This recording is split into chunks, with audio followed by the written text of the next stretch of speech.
Move na rin kami dyan. Loading. Sa hudyat ng team leader.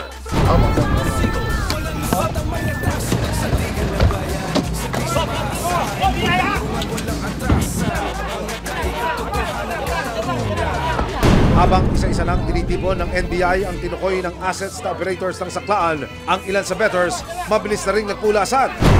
Sa pagkataranta, nasira na ng mga parokyano ang mataas na pakot ng yero para lang hindi mahuli.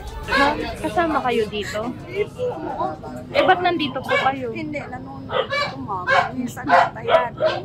Makikita sa lugar ang isang tarpaulin na galing pa rin sa parehong funeral parlor pero wala namang nakaburol sa saklaang pinasok ng mga operatiba. Mga kuya at ate, where is the dead po ba? Andiyan yung may hawak ng pera. Andiyan. Kanino to? Sa may hawak ng kapital. Isa-isa na rin kinuha ng NBI ang mga kagamitan ng mga sakador o dealer. Tapos ito, ano ba ang tawag dito? Ang tawag dito?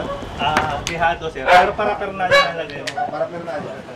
Samantala, sa kabilang pwesto, nagpulasan na rin ang mga mananaya. Nag-aalisan na sila ngayon.